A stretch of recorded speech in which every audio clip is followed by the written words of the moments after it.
Another day, another basketball stories na naman ang pagkikwentuhan natin. At ngayon nga yung pag-uusapan natin ng balitang buo na nga daw ang 15-man lineup ng Los Angeles Lakers. At ang balitang may nakahanda na nga daw na role ang Golden State Warriors kay Al Horford.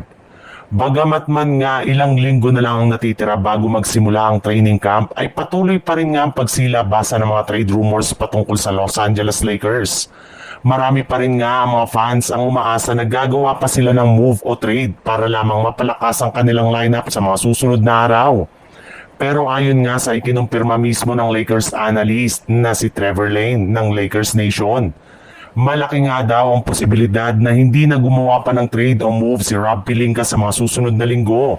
Since kontento na rin naman nga sila sa kanilang hawak ngayong 15-man lineup.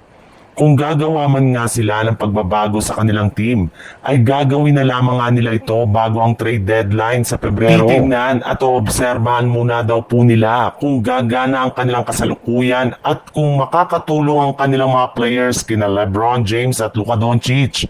At kung sakali man na hindi ito naging epektibo ay tsaka pa lang nga sila gagawa ng move sa mismong trade deadline.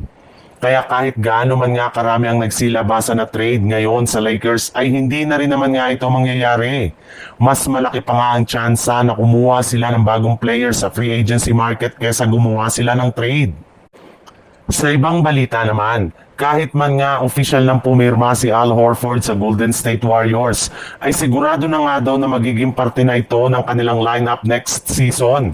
Sa katunayan, bago pa man nga ito tuluyang makasali sa kanilang lineup, ay meron na nga silang nakahanda pa sa kanya na bagong role sa team. Ayon nga sa ibinulgar na balita ng isang NBA insider, plano nga daw ni Coach Steve Kerr at ng kanyang coaching staff na gamitin siya bilang kanilang pinakabagong starting center, kung saan makakasama nga niya dito sina Stephen Curry, Buddy Hield, Jimmy Butler at si Draymond Green. Sa kabila nga daw ng edad ni Al Horford ay malaki pa rin nga ang tiwala nila sa kanyang kakayanan. Nakakayanin ito pangunahan ng kanilang front court at maging mentor sa kanilang mga batang center na sina Quintin Post at Tracy Jackson Davis. Marami rin naman nga itong mga bagay na kayang iambag sa Golden State Warriors kagaya na lang ng kanyang veteran presence. Mahusay pa rin naman nga ito sa pagkuha ng rebound at pagdepensa. At higit sa lahat, meron pa siyang extra shooting na magbibigay sa Golden State Warriors ng mas madaming option sa kanilang opensa. Kaya hindi nga talaga sila magkakaproblema sa pagkuha nila sa kanya sa free agency market.